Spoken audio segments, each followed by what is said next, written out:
Our next question is examine the economic and social factors which led to the rise of Indian nationalism in the second half of the 19th century. 19th ఏమా మనం తెలుగులో చూసుకుంటే అదే question. 19వ శతాబ్దపు ద్వితీయార్థంలో భారత జాతీయవాదం పెరగడానికి దారి తీసినటువంటి ఆర్థిక మరియు సామాజిక అంశాలను పరిశీలించండి. సో ఇక్కడ మనం చూసుకుంటేనమ్మా ఒక పాయింట్ మనం ఇక్కడ చూడండి, జాతీయవాదం అనేది పెరిగింది. జాతీయవాదం నేషనాలిటీ పెరిగింది అంటే మనందరం ఒకటే జాతి అన్న భావన పెరిగింది అని అతనే చెప్పేశాడు. ఎప్పుడు పెరిగింది అన్నాడు? 19వ శతాబ్దపు ద్వితీయార్థం. 19వ శతాబ్దం అంటే ఎప్పటి నుంచి ఎప్పటి వరకు అమ్మా? 1801 నుంచి 1899 వరకు. కానీ అతను ఏమన్నాడు? 19వ శతాబ్దం ద్వితీయార్థం అంటే ఏంటి? రెండో పేజ్ 1850s తర్వాత ఏమా. సో ఈ కాలంలో నేషనాలిటీ మనందరం ఒకటే, మనదంతా ఒకే జాతి అనే భావన పెరిగింది. అయితే ఈ పెరగడానికి దారి తీసినటువంటి కారణాలు చాలా ఉన్నాయి. కానీ అందులో అతను మనకి ఏం చెప్పమంటున్నాడు? ఎకనామిక్ అండ్ సోషల్ ఫ్యాక్టర్స్, ఆర్థిక మరియు సామాజిక కారణాలు చెప్పండి. స్టేట్మెంట్లో అతనే చెప్పేసి మీరు ఆర్థిక సామాజిక కారణాలను పరిశీలించండి అని చెప్పడం జరిగిందమ్మా. అయితే మీకు తెలిసిన విషయమే, పెరిగింది అనడానికి మనకి 1857లో సిపాయి రివోల్ట్ జరిగింది ఏమ్మా. సిపాయి రివోల్ట్లో సిపాయిలు ఇనిషియేట్ చేసినప్పటికి కూడా చాలామంది పార్టిసిపేట్ చేశారు. పీజెంట్స్ పార్టిసిపేట్ చేశారు, జమీందారుస్ పార్టిసిపేట్ చేశారు, లోకల్ నవాబ్స్ పార్టిసిపేట్ చేశారు, ఆర్థోడాక్స్ బ్రాహ్మణ్స్ పార్టిసిపేట్ చేశారు. అంటే ఒక భావన మనకు మొదట కనబడుతుంది. అంతేకాకుండా 1885లో ఏమైపోయిందమ్మా? ఇండియన్ నేషనల్ కాంగ్రెస్ ఏర్పడింది. With in a short span of period Indian national Congress ఏర్పడింది. 1857 టు 1885 అంటే మనకి ఈ 30 years లోపే ఇండియన్ నేషనల్ కాంగ్రెస్ ఏర్పడింది. ఇండియన్ నేషనల్ కాంగ్రెస్ మనకు చివరి వరకు ఫైట్ చేసి మనకి ఇండిపెండెన్స్ తేడానికి చాలా ఉపయోగపడింది, మీకు తెలిసిన విషయం. ఇట్లా సో ఇందులో మనం చూసుకుంటే ఇది మనం మొదటగా రాయాలమ్మా. మొదటి పేరాలో మనం ఏం రాయాలి? Second half of the 19th century witnessed the full flowering of national political consciousness and the growth of organised national movement in India. 19వ శతాబ్దం ద్వితీయార్థంలో ప్రజల్లో చాలా రాజకీయ అవేర్నెస్ వచ్చింది, పొలిటికల్ అవేర్నెస్ వచ్చింది. అట్లాగే ఇది ఒక వ్యవస్థాగతమైన జాతీయోద్యమానికి దారితీసింది. ఎస్, మరి ఏంటి ఆ పొలిటికల్ అవేర్నెస్ అంటే ఏమా? ఏంటి ఆ పొలిటికల్ అవేర్నెస్ అంటే భారతదేశం ఎకనామికల్లీ ఆర్థికంగా ఇంత వెనకబడి ఉండడానికి, బ్యాక్వర్డ్నెస్కి కారణం ఏంటి అంటే బ్రిటిష్ రూల్ అనే అవేర్నెస్ ప్రజల్లో వచ్చిందమ్మా. పాయింట్ అర్థమైందమ్మా. ఇది భారతదేశం ఆర్థికంగా ఇంత వెనకబడడానికి, బ్యాక్వర్డ్ అవడానికి కారణం ఎవరు అంటే బ్రిటిష్ రూల్ అనే అవేర్నెస్ ప్రజల్లో వచ్చింది. ఇది మనకు ఫస్ట్ పేర్లో రాయాలమ్మా. ఏమ్మా, నెక్స్ట్ మనం మూవ్ అవుతున్నట్టయితే సో ఈ అవేర్నెస్, ఇది పొలిటికల్ అవేర్నెస్ అంటాం దీన్ని మనం. కానీ మనం చెప్పాల్సింది ఏంటమ్మా? ఎకనామిక్ అండ్ సోషల్ ఫ్యాక్టర్స్ చెప్పాలి. అయితే మనకి ఎకనామిక్గా వచ్చేసరికి మొదటగా మనం ఎకనామిక్, ఇది ఓపెనింగ్ అనమాట, ఇట్లా రాయాలి. ఓవరాల్గా మనం చెప్పాలి ఏంటి? భారతదేశం వెనకబడ్డానికి కారణం బ్రిటిష్ రూలే అన్న విషయాన్ని ప్రజలు గమనించారు. సో ఆ పొలిటికల్, ఆ రాజకీయ అవేర్నెస్ అనేది వాళ్ళకి వచ్చింది. ఇన్నాళ్ళు బట్టి ఏమనుకుంటున్నాం మనం? 1850కి ముందు ఏమనుకుంటున్నాం మనం? 1850కి ముందు మనకి ఎట్లా ఉండేదమ్మా? 1850కి ముందు ఇలా ఇది మనకి తెలియదు, ఏది ఈ బ్రిటిష్ రూలే మనకి ఎట్లా కారణం అని చెప్పి. కానీ బ్రిటిష్ వాళ్ళు ఎప్పటి నుంచి మనకి 1757 నుంచి మనకి ఇబ్బందులు కలిగిస్తూనే ఉన్నారు. 1757 ముందు మనకేం లేదు, కానీ 1608 నుంచి 1757 వరకు మ్యూచువల్ బెనిఫిట్ వచ్చింది వ్యాపారం ద్వారా. కానీ 1757 వాళ్ళు ఎప్పుడైతే మన అంతర్గత వ్యవహారాల్లో చేపట్టారో అక్కడి నుంచి కూడా మనకి ఇబ్బందులు కలిగేది. బెంగాల్ వెళ్ళిపోవడం ద్వారా ఏమైందమ్మా? డబ్బులు 1.7 క్రోర్స్ డబ్బులు పోయినాయి. 24 పరగన జమీందార్స్ పోయింది. మిడ్నాపూర్, బుర్ద్వాన్ చిట్టగాంగ్ ఇచ్చేశారు. దాని తర్వాత వాళ్ళకి 1707 పరమాణు ద్వారా ఎవరు మన పరుక్షియర్ వాళ్ళకి కొన్ని ఎక్స్‌పోర్ట్, ఇంపోర్ట్ ట్యాక్స్ ఎగ్జామ్షన్ ఇచ్చాడు. తర్వాత బక్సర్ వార్ తర్వాత దివానీ రైట్స్ ట్యాక్స్ వసూలు చేసుకునే హక్కు షాలం 2 ఇచ్చాడు. ఏమ్మా? అంటే వాళ్ళకి రైట్స్ వెళ్ళిపోతున్నాయి కదా! మన డబ్బులన్నీ పోతున్నాయి. కానీ ఆ విషయాన్ని మన వాళ్ళు గమనించలేదు. అది ఎప్పుడు గమనించారు? ఈ 19వ శతాబ్దపు ద్వితీయార్ధంలో గమనించారు. అయితే భారతదేశం ఇది పొలిటికల్‌గా ఫస్ట్ మనం చెప్తామమ్మా. అయితే మనం ఎకానమిక్‌గా చూసుకున్నట్టయితే ఎకానమిక్ అనేది భారతదేశంలో ఎవ్రీ క్లాస్ ప్రతి వర్గం కూడా ఈ బ్రిటిష్ రూల్ వల్ల ఇంపాక్ట్ అయిందమ్మా. బ్రిటిష్ రూల్ వల్ల ఇంపాక్ట్ అయింది ఎకనామికల్లీ. బ్రిటిష్ రూల్ వల్ల ఇంపాక్ట్ అయింది. ఉదాహరణకి మనం ద పీజెంట్స్ తీసుకుందాం. రైతులు, ద పీజెంట్స్, రైతాంగం చూసుకున్నట్టయితే రైతాంగం ఎట్లా ఏర్పడిందమ్మా? British economic policies, revenue revenue policies ఏంటి? జమీందారీ, మహల్వారీ, రైతువారి సిస్టమ్ ఏదైనా అవనివ్వండమ్మా, కానీ రైతులు పీక్కొని తినడమే వీళ్ళ మెయిన్ ఉద్దేశం. ఎకనామికల్లీ రైతులు ఎట్లా అయిపోయారమ్మా?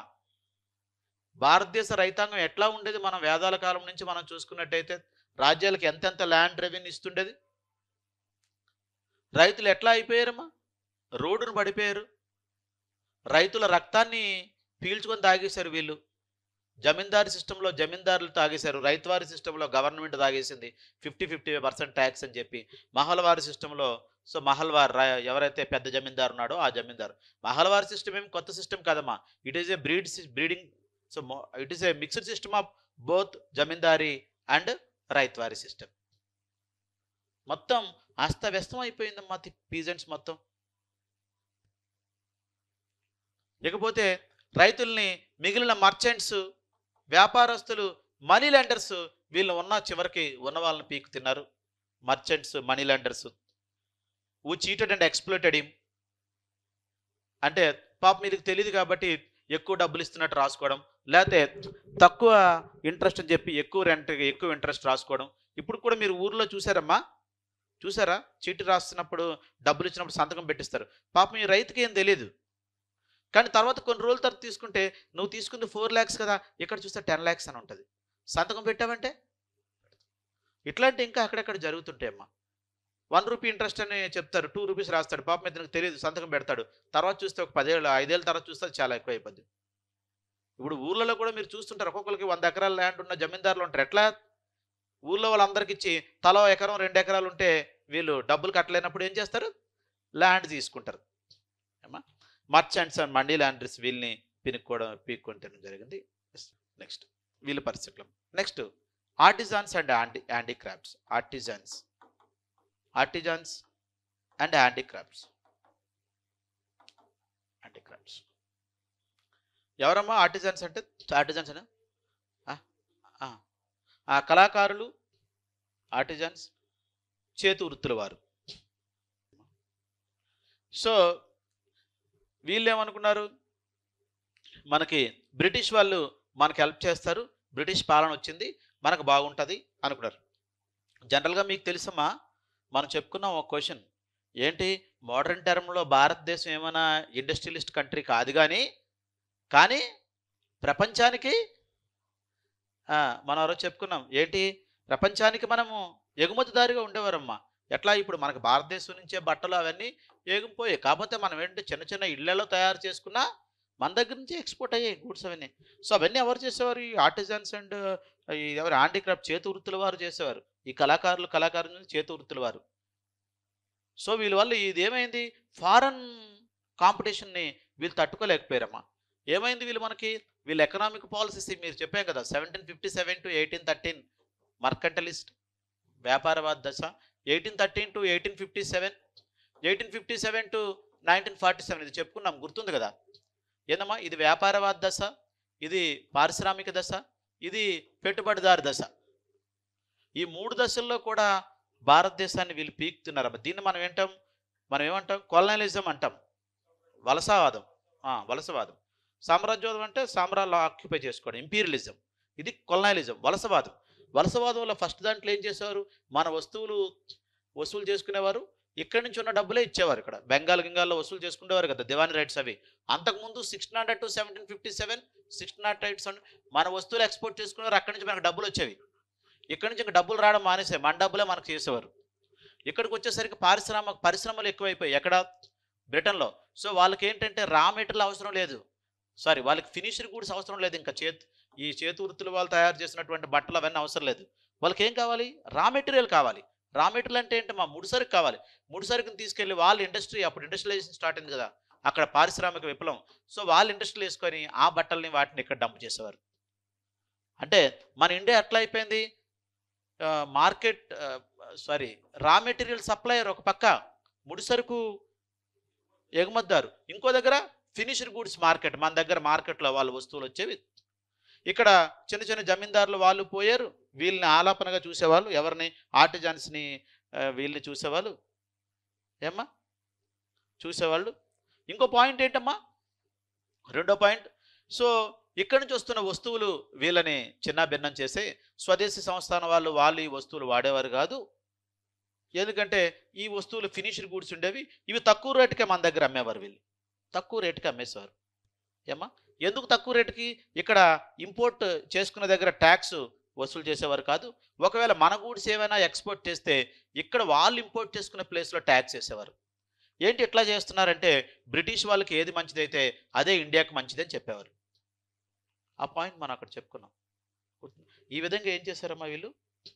కళాకారుల్ని మనకి వీళ్ళెవరు?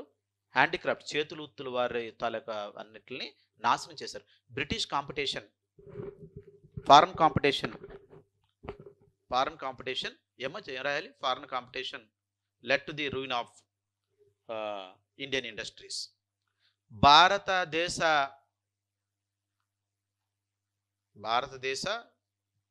చేతి వృత్తుల పరిశ్రమలని British industrialisation and British revenue policies దెబ్బతీస్తుంది. రెవెన్యూ పాలసీ అదేనా? Revenue policy, economic policy, sorry revenue policies ఇవి, ఎకనామిక్ పాలసీస్ అవి. ఏమేమి దెబ్బతీసాయి? ఎవరు ఏమైంది? అవి ఈ రెండు దెబ్బ పడిన కారణం ఏంటి? ఒకటి, ఫస్ట్ పాయింట్ ఏంటంటే ఎకనామిక్ పాలసీస్ విధానాలు. రెండో పాయింట్ ఏంటి? British competition, European foreign competition. విదేశీ కాంపిటీషన్ అంటే పోటీ అమ్మ, విదేశీ పోటీ నుంచి తట్టుకోలేకపోయింది. ఎందుకంటే ఆబ్వియస్లీ మీకు తెలుసమ్మా, చేత్తో తయారు చేసినవి ఎట్లా ఉంటాయి, మిషన్తో తయారు చేసినవి. చేత్తో తయారు చేసిన చూసుకుని అనుకోండి, చిన్న చిన్న పీసులు చూసుకోండి, అదే మిషన్ అంటే ఫైన్ ఉంటుంది. ఒక పాయింట్. రెండో పాయింట్, మనం ఇక్కడ ఇంపోర్ట్ ట్యాక్స్ ఇక్కడ వేయట్లేదు కాబట్టి తక్కువ రేటుకి వాళ్ళు ఇచ్చేస్తున్నారు. మనం వెళ్ళేవి వాళ్ళు ఇంపోర్ట్ ట్యాక్స్ వేస్తున్నారు, అందుకే మనం అక్కడ వెళ్ళలేకపోతున్నాయి. ఓకేనా? సో ఒక సైడ్ రా మెటీరియల్ మన దగ్గర. ఇంకో పాయింట్ ఏంటమ్మా, భారతదేశంలో ఎప్పుడు జనాభా ఎక్కువే, అప్పుడు కూడా 25 to 30 crores ఉన్నారు. కాబట్టి ఎక్కువ మంది ఉన్నారంటే ఏంటి? ఎక్కువ మార్కెట్. అందుకే భారతదేశంలో బిజినెస్ ఎందుకమ్మా 100% వర్కౌట్? ప్రతి ఒక్కరు భారతదేశంతో అవ్వాలని. 144 కోట్లలో 4 కోట్ల మంది కొన్నా చాలు. ఏమ్మా 144 crore పీపుల్ ఉన్నారు, 4 కోట్ల మంది పక్క దేశం నుంచి వస్తున్న మొబైల్స్ కొన్నారంటే చాలు కదా. 4 కోట్లు అంటే చాలా ఎక్కువ కదమ్మా, ఎక్కువ కదా. 140 కోట్లు just 4 crores. Are getting my point అమ్మా? Yes, clear. కాబట్టి భారతదేశం ఎప్పుడు కూడా చాలా పెద్ద మార్కెట్ అమ్మా, పెద్ద మార్కెట్. ఎస్. అయితే ఇంతేకాకుండా మనకి ఈ బ్రిటిష్ రూల్ వల్ల ఏమైపోయిందంటే భారతదేశం కాలనీగా అయిపోయిందమ్మా. బ్రిటిష్ రూల్ వల్ల భారతదేశం కాలనీగా అయిపోయింది. As a result of the British rule, India was transformed into A colony. Colony అంటే ఏంటి? కొలనలిజం అంటే వలసవాదం. అంటే ఏమైపోయింది ఇది? వలసవాదం తాలూకా, ఇప్పుడు Britishers are the colonial masters అమ్మ, మన మాస్టర్స్ అంటే ఒక వలసగా అయిపోయింది ఇది, ఇక్కడికి మైగ్రేట్ చేస్తుంది. కొలనలిజం అంటే వలసవాదం, ఇది ఒక వలస ప్రాంతంగా మారిపోయింది కాలనీ. కాలనీగా మారిపోయింది. అంతేకాకుండా బ్రిటిష్ వాళ్ళ మ్యానుఫ్యాక్చర్కి మేజర్ మార్కెట్గా తయారైంది. ఇప్పుడు మనం చెప్పుకునేవన్నీ a big source of raw materials and major market. అయితే ఇక్కడ ఉండేటటువంటి ట్రాన్స్పోర్ట్ సిస్టమ్ కానీ, right on the points, transport system అంటే ఏంటమ్మా? రవాణా వ్యవస్థ. ఏమ్మా? మైన్స్, మోడర్న్ మైన్స్, ఆధునిక గనులు, పరిశ్రమలు, ఇండస్ట్రీస్, పరిశ్రమలు, mines and industries, foreign trade, విదేశీ వ్యాపారం, కోస్టల్ అండ్ ఇంటర్నేషనల్ షిప్పింగ్. ఏంటమ్మా షిప్పింగ్ అంటే ఏం రాస్తారు? ఇంటర్నేషనల్, కోస్టల్ అండ్ తీర ప్రాంత అండ్ మరియు international shipping Vadarevu. Banks and insurance companies, banks and insurance companies ఇవన్నీ కూడా ఫారెన్ కంట్రోల్లో ఉండేవమ్మా. ఇవన్నీ కూడా ఫారెన్ కంట్రోల్లో ఉండేవి. అయితే అంతేకాకుండా ఇండియా ఈ ఇంగ్లీష్ మెన్ ఉంటారు చూసారా, middle class men, thousands of మెన్కి, వేల మందికి ఈ ఇంగ్లీష్ మిడిల్ క్లాస్ వాళ్ళు ఉంటారు కదమ్మా, ఈ బ్రిటిష్ మిడిల్ క్లాస్ వాళ్ళందరూ ఏంటి ఇక్కడికి వచ్చి పనిచేయడం మొదలుపెట్టారు. కొంతమంది అక్కడ పనిచేసేవారు ఈస్ట్ ఇండియా కంపెనీ తరపున, కొంతమంది ఇక్కడ. వీళ్ళందరూ పనిచేసే వాళ్ళందరూ ఎవరు? మిడిల్ క్లాసే. ఇంగ్లీష్ మిడిల్ క్లాస్ మెన్ ఉంటారు కదమ్మా, వీళ్ళకి జీతాలు ఎక్కడి నుంచి పోయాయి? ఇండియా నుంచే పోయాయి. ఇండియాలో ఉన్న వాళ్ళకి వాళ్ళకి కూడా. దానికి 1/3 ఆఫ్ ది రెవెన్యూ అమ్మా. అంటే మనకు 100 రూపాయలు మన భారతదేశం సంపాదిస్తే అందులో 33 రూపాయలు ఈ ఇంగ్లీష్ వాళ్ళ జీతాలకే పోయావమ్మా. 1/3 of it's revenue was spent in paying salaries to English men. సుమారుగా 1/3 వంతు ఈ ఇంగ్లీష్ వాళ్ళ జీతాలకే పోయాయి. అంతేకాకుండా Indian army, British Indian army చాలా పెద్దదిగా ఉండేదమ్మా, చాలా పెద్దదిగా ఉండేది. బ్రిటిష్ ఇండియన్ ఆర్మీ సైజు చాలా పెద్దదిగా ఉండేది. ఎస్, ఇప్పుడు బ్రిటిష్ వాళ్ళు మనల్ని పరిపాలిస్తున్నారు ఏమ్మా, మనల్ని రూల్ చేస్తున్నారు. ఇప్పుడు వాళ్ళకి ఎందుకు అంత ఆర్మీ ఏమ్మా? అంత ఆర్మీ అవసరం లేదు. ఏదో కొంచెం పరిపాలిస్తున్నారంటే ఎప్పుడైనా తిరుగుబాట్లు జరిగితే చేయడానికి కొంచెం ఆర్మీ కావాలి. కానీ చాలా పెద్ద ఆర్మీని పెట్టుకుంటారు. మీకు తెలుసా ఆర్మీలో కూడా మళ్ళీ 1:6 రేషియో ఉండేది. మీకు తెలుసు లేదు? 1857 సిపాయి రివోల్ట్ అప్పుడు ఒక అతను బ్రిటిష్ అయితే, ఈ బ్రిటిష్ ఆర్మీలో ఎంతమంది ఉండేవారమ్మా? ఇండియన్స్ 6 ఇండియన్సే ఉండేవారు. వీళ్ళందరూ కింద స్థాయి వర్క్. ఈ 1 మ్యాన్ వీళ్ళ పైన ఆఫీసర్ ఉండేవాడు. ఇట్లా ఉండేది. ఇతను పెద్ద ఆర్మీని మెయింటైన్ చేసేవారు ఇండియాలో. మరి వీళ్ళందరికీ జీతాలు ఎక్కడి నుంచి పోవాలి? భారతదేశంలో వస్తున్న డబ్బే పోవాలి. మరి ఎందుకు చేసేవారు? ఇక్కడి నుంచి యూరోప్లో జరిగే యుద్ధాలు ఏంటి, ఈ ఫ్రాన్స్కి, స్పెయిన్కి, డచ్ ఈ మధ్య జరిగే యుద్ధాలు కదా, వీళ్ళని కూడా ఇక్కడి నుంచే పంపించేవారమ్మా. ఎస్, ఇక్కడి నుంచే పంపించేవారు వీళ్ళని. సో మీకు తెలుసో లేదో, లార్డ్ క్యానింగ్ అనే ఒక వ్యక్తి జనరల్ ఎన్లిస్ట్మెంట్ యాక్ట్ అని ఒకటి తీసుకొస్తారు. అకార్డింగ్ టు దట్ యాక్ట్ 1856లో తీసుకొస్తాడు, సిపాయి రివోల్ట్కి జస్ట్ ముందు. ఆ యాక్ట్ ప్రకారం sepoy should serve anywhere in the world. సిపాయి అనే వ్యక్తి అంటే Indian men in British army, British India army, భారతదేశపు వ్యక్తి బ్రిటిష్ ఇండియా ఆర్మీలో ఉన్న వ్యక్తిని మనం సిపాయి అంటాం. అతను ప్రపంచంలో ఎక్కడికైనా పోయి పని చేయాలి according to general enlistment act. చాలా మంది ఇక్కడి నుంచి పోయి ఫ్రెంచ్కి వ్యతిరేకంగా యూరోప్లో ఫైట్ చేశారమ్మా. బ్రిటిష్ వాళ్ళ అపోజిషన్స్ వ్యతిరేకంగా బ్రిటిష్ తరపున. Are getting my point? అది చాలా పెద్ద ఇష్యూస్ కూడా ఆ రోజుల్లో. బ్రాహ్మణులు వెళ్తే సముద్రం దాటి వెళ్తే మళ్ళీ ఇంటికి రానిచ్చేవారు కాదు. ఎందుకంటే వర్ణాన్ని కోల్పోయేవాడు సముద్రాన్ని దాటితేనే. రిలీజియస్ టాబు ఉండేది. మనం ప్రిలిమ్స్లో చదువుకున్నాం. ఎస్, కాబట్టి ఇట్లా ఇదే అక్కడ. కాబట్టి ఇంతమంది ఫోర్స్ మళ్ళీ వీళ్ళందరూ ఎందుకు? ఇండియన్స్ మీద మళ్ళీ యుద్ధాలు చేయడానికి.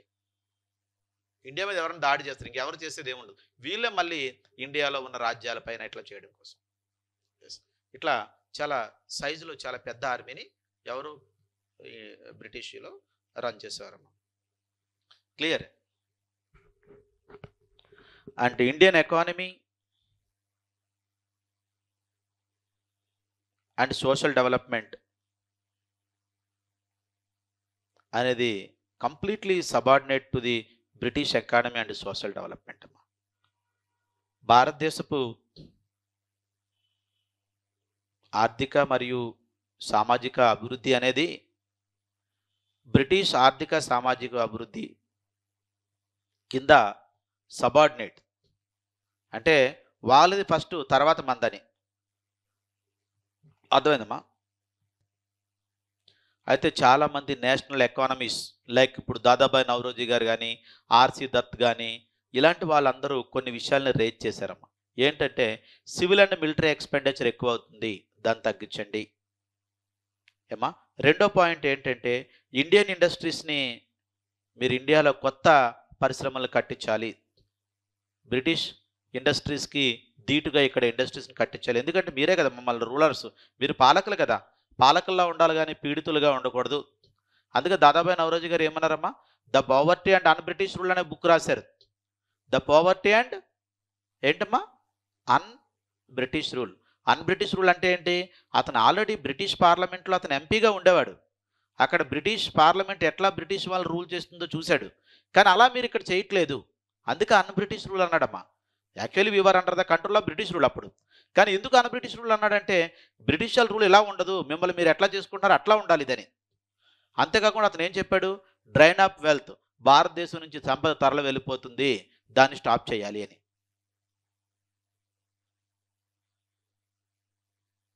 కానీ బ్రిటిష్ వారు మాత్రం వీటికి దేనికి రెడీగా లేరమ్మా. వీటి దేనికి రెడీగా లేరు. డ్రైన్ ఆఫ్ వెల్త్‌ని స్టాప్ చేయడానికి కానీ, ఈ ఇండియన్ ఇండస్ట్రీస్‌ని పెట్టడానికి కానీ, లేకపోతే ఈ సివిల్ అండ్ మిలిటరీ ఎక్స్‌పెండిచర్ తగ్గించడానికి కానీ, దేనికి కూడా వాళ్ళు మీకు తెలుసో లేదో సివిల్ డిజోబిడియన్స్ మూవ్‌మెంట్ జరిగినప్పుడు గాంధీజీ గారు కూడా 50% మిలిటరీ ఎక్స్‌పెండిచర్ తగ్గించండి అని అడిగాడు అతను. 11 పాయింట్స్ అల్టిమేటంలో. అంత ఎక్స్‌పెండిచర్ ఎందుకు మిలిటరీకి? మీ మీద ఎవడు తిరగబడుతున్నాడని.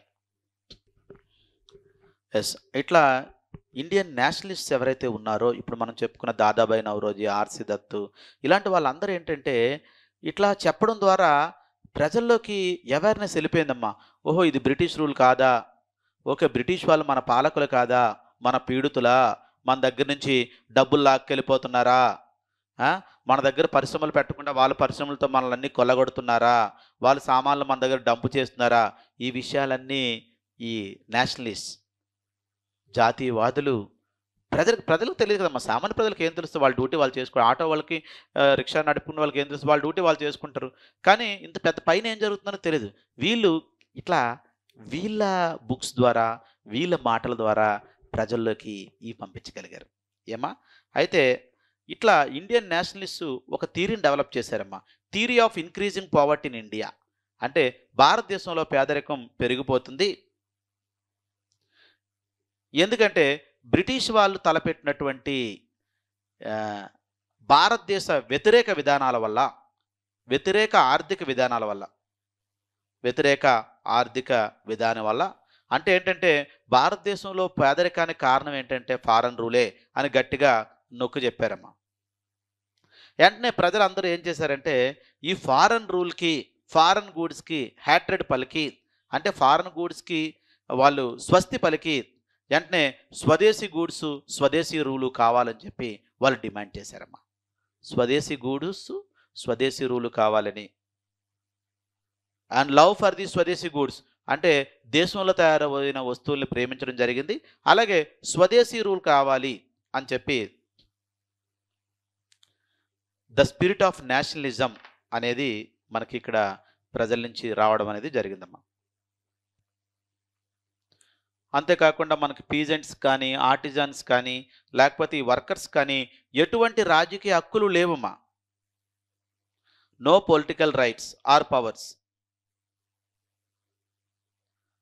అంతేకాకుండా మనకి విద్యా విధానం కూడా మనకేంటి పెద్దోళ్ళకి తప్ప సామాన్యులకి విద్యా విధానం అందేది కాదు. ఎక్కడో స్కూల్స్ ఉండేవి. ఏమ్మా? ఆ స్కూల్స్‌కి వెళ్ళాలి. కష్టంగా ఉండేది. ఇంకోటి ఏంటంటే డౌన్వర్డ్ ఫిల్టరేషన్ థియరీ అని ఒక థియరీ ఉంది లార్డ్ మెకాలే. దాని ద్వారా కింద వర్గాల వారు పై ఎడ్యుకేషన్ అందుకునేవారు కాదు. ఇట్లా వాళ్ళకి ఎడ్యుకేషన్ విద్య అనేది చాలా దూరంగా ఉండేది. కాబట్టి ఈ లోయర్ క్యాస్ట్‌లో ఉండేవాళ్ళు ఎవరైతే ఉన్నారో వాళ్ళు ఏంటంటే సోషల్ అండ్ ఎకనామిక్ అప్రెషన్ ఎదుర్కొన్నారమ్మా. సామాజిక మరియు ఆర్థిక అణిచివేతకు గురయ్యారు. మీరు ఆ రోజుల్లో చూసి ఎక్కడో క్రిస్టియన్ మిషనరీస్ తప్ప స్కూల్స్ ఉండేవి కదమ్మా. స్కూల్స్ ఉన్నా ఎక్కడో దూరంగా ఉండేవి. అర్థమైందా? అవి రీజనల్ లాంగ్వేజ్‌లో ఉండేవి. కానీ డౌన్వర్డ్ ఫిల్టరేషన్ ద్వారా మీరు ఏంటి కింద 5th క్లాస్ వరకు మీరు ఇంగ్లీష్ మీడియం చదివితేనే తర్వాత మీరు ఎలిజిబుల్ ఫర్ దట్. సో కింద మనకి లోయర్ క్లాస్ క్యాస్ట్లో ఉండేవాళ్ళు పాపం అది అందుకునేవారు కాదు. ఈ విధంగా వాళ్ళకి సామాజిక మరియు ఆర్థిక అప్రెషన్ జరిగేది. సో దీన్ని బట్టి మనం చూస్తే the Indian national movement arose from social and economic conditions అని మనకి అర్థం అవుతుందమ్మా. ఎస్. ఇంతేకాకుండా మనం చూస్తే ఇండియన్స్ని ఈ బ్రిటిష్ వాళ్ళు ఏం చేశారంటే వాళ్ళ యారగెన్స్ కూడా కారణమైందమ్మా. బ్రిటిష్ వారి యారగెన్స్కి బ్రిటిష్ గారి యారోగెన్స్ ఏంటమ్మా, వాళ్ళ చిన్న చూపు అనేది యారోగెంట్ మైండ్ సెట్. బ్రిటిష్ వాళ్ళ యారోగెన్స్కి ఇండియన్స్ తిరుగుబాటు చేయడం జరిగిందమ్మా. యారోగెంట్ మైండ్ సెట్, కొంచెం అహంకార భావం అమ్మా. వాళ్ళ అహంకార భావం వల్ల మన వాళ్ళని హాఫ్ గొరిల్లా హాఫ్ నీగ్రో అని పిలిచేవారమ్మ వాళ్ళు. మనది ఇన్ఫీరియర్ బ్రీడ్ అంటే తక్కువ జాతికి చెందిన బ్రీడ్ అని, మనం half gorilla and half negro అనవచ్చు. మీరు చెట్లు పూజిస్తారు, రాళ్ళను పూజిస్తారని తక్కువ చూపు చూసేవారు వాళ్ళ యారగెన్స్. ఇది కూడా వాళ్ళ మీద తిరుగుబాటుకి దారి తీసింది. అంతేకాకుండా కొన్ని లార్డ్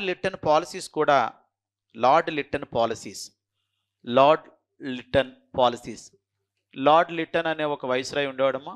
ఇతని పాలసీస్ కూడా, ఇతను ఏం చేశాడంటే ఐసీఎస్ ఇండియన్ సివిల్ సర్వీస్ 21 ఏళ్ళు ఉండదు, దాన్ని 19 ఏళ్ళకి తగ్గించేశాడమ్మా. అంటే ఐసీఎస్ రాయడానికి మ్యాక్సిమం ఏజ్, మినిమం ఏజ్ కాదమ్మా ఇది, మ్యాక్సిమం ఏజ్ 19. అంటే 19 దాటితే ఇంకా రాయకూడదు ఐసీఎస్ ఇండియన్ సివిల్ సర్వీస్. 19 ఏళ్ళకి అతను ఎక్కడ ఉంటాడమ్మా, బ్యాట్ పట్టుకొని ఎక్కడో క్రికెట్ గ్రౌండ్లో ఉంటాడు. అతనికి 19 ఇంక లాస్ట్. మనం ఇప్పుడు 21 ఎట్లయితే మినిమం అనుకుంటున్నామో, ఇక్కడ 19 అనేది ఏమైందమ్మా, మ్యాక్సిమం ఏజ్, మినిమం కదమ్మా. అది ఎక్కడి నుంచి ఎక్కడ తగ్గించాడు, 21 నుంచి 19కి. ఓ పక్కన మనం ఐసీఎస్ రాయాలంటే మనకి గ్రీక్ అండ్ లాటిన్ రావాలి, 2 లండన్ వెళ్ళి రాయాలి, ఇవే చాలా పెద్ద కష్టాలు.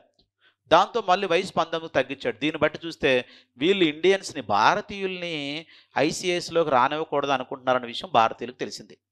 ఇంతవరకు మనం వీళ్ళు పరిపాలకులు అనుకున్నాం, వీళ్ళు పరిపాలకులు కాదు, మన పీడితులు అన్న విషయం ఇక్కడ. ఇంకా కాకుండా ఇంకో పాయింట్ ఏంటంటే మనకి vernacular press act and Indian arms యాక్ట్ని తీసుకొచ్చాడమ్మా. వెర్నాకులర్ ప్రెస్ యాక్ట్ అంటే ఏంటమ్మా, స్థానిక భాషల పత్రికల చట్టం, vernacular press act and Indian arms act అంటే భారతీయ ఆర్మ్స్ అంటే ఏంటమ్మా, ఆయుధాల చట్టం. ఈ 2 తీసుకొచ్చాడు. ఇక్కడ చూడండమ్మా, వెర్నాకులర్ ప్రెస్ యాక్ట్ ద్వారా 1878 ఈ ప్రాంతంలో ఇది వెర్నాకులర్ ప్రెస్ యాక్ట్ ద్వారా ఇప్పుడు ఇంకా చూడండి అమ్మా, ఇప్పుడు ఇంకా ఇండియన్ నేషనల్ కాంగ్రెస్ ఏర్పడలేదు 1878. Indian national congress time period ఎప్పుడు 1885. ఇక్కడ చూడండి, వెర్నాకులర్ ప్రెస్ యాక్ట్ అంటే స్థానిక భాషల పత్రికల చట్టం. స్థానిక భాషల్లో ఇంకా పత్రికలు రాకూడదు. స్థానిక భాషల్లో పత్రికలు రాస్తే ఏమవుద్దమ్మా, మనకు నచ్చినట్టు రాసి బ్రిటిష్ వాళ్ళపైన మనం వ్యతిరేకంగా రాసుకుంటాం. వాడు చదవడం రాదు కాబట్టి కష్టంగా ఉంటుంది, ఎమోషనల్గా రాయొచ్చు. కానీ అది ఇంగ్లీష్లో రాస్తే మనం అట్లా వాళ్ళకి తెలిసిపోద్ది కదా. కాబట్టి స్థానిక భాషల్లో మీరు పత్రికలు రాయొద్దు అని చెప్పాడు. ఎందుకు రాయొద్దు, మా పత్రికలు మేము రాసుకుంటాం కదా, మీరేమైనా మా వ్యతిరేకులే ఏంటి అట్లా చెప్తున్నారు, మీరు మా పాలకులు కదా, ఎందుకు నువ్వు అట్లా సప్రెస్ చేస్తావు అంటే పాలకుడు కాదా పీడితుడివా అనే ఆలోచన వచ్చింది జనాల్లో. Indian arms act, Indian shall not possess the arms అమ్మ. భారతీయుడు అనే వ్యక్తి ఆర్మ్స్ కలిగి ఉండకూడదు. ఇప్పుడు ఆర్మ్స్ కలిగి ఉండకూడదు అంటే ఎవడూ కలిగి ఉండకూడదు, కానీ భారతీయుడు కలిగి ఉండకూడదు అంటే బ్రిటిషుడు కలిగి ఉండొచ్చా అంటే జనాలకి అర్థమైపోయిందమ్మా. ఓహో ఇట్లా కాదు, సో వీళ్ళు మన పాలకులు కాదు, మనల్ని దోచుకోవడానికి వచ్చారు.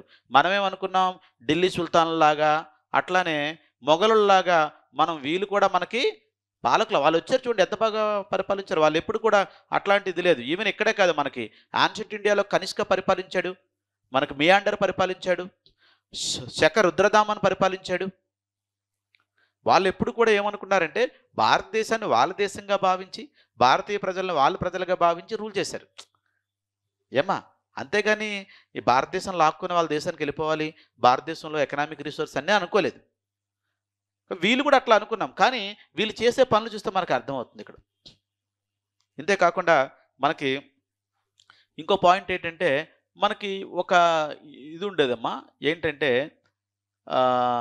ఇల్బర్ట్ బిల్ వివాదం అని ఒకటి ఉంది. మీరు ప్రిలిమ్స్‌లో చదివారు. Ilbert bill issue. Ilbert bill issue. ఏంటి Ilbert bill issue? Indian Indian accused ఎవరైనా ఉంటే, అక్యూజ్డ్ అంటే నింద ఆరోపణ కలిగిన వ్యక్తిని ఉంటే అతన్ని ఇండియన్ జడ్జెస్ ట్రయల్ చేయొచ్చు, బ్రిటిష్ జడ్జెస్ ట్రయల్ చేయొచ్చు. అదే బ్రిటిష్ వాళ్ళు కూడా ఇక్కడ ఉన్నారు కదా, వ్యాపారాలు చేస్తున్నారు కదా. ఆ బ్రిటిష్ అక్యూజ్డ్ ఎవరైనా ఉన్నారనుకో, అతన్ని ఇండియన్ జడ్జి ట్రయల్ చేయకూడదు.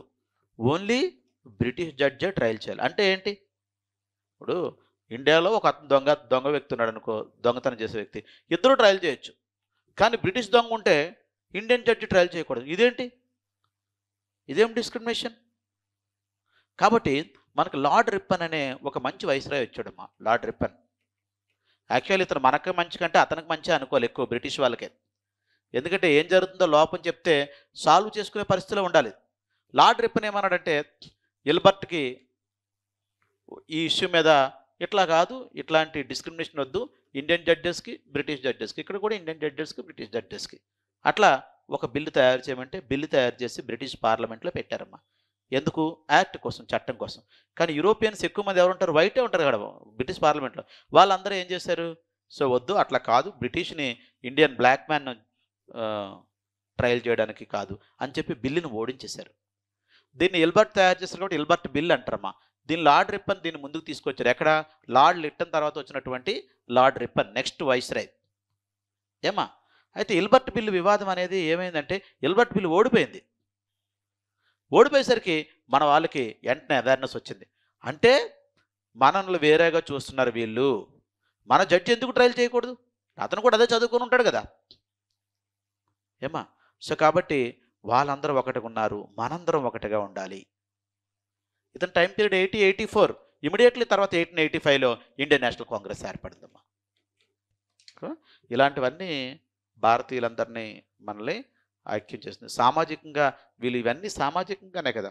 ఒక రకంగా చెప్పాలంటే ఏంటి, వాళ్ళదేమో సమాజం చాలా ఎక్కువ, మనదేమో సబార్డినేట్గా చూడడం అనేది ఇక్కడ ఒక పాయింట్. ఏమో ఇట్లా మనం ఆన్సర్ రాయాలి.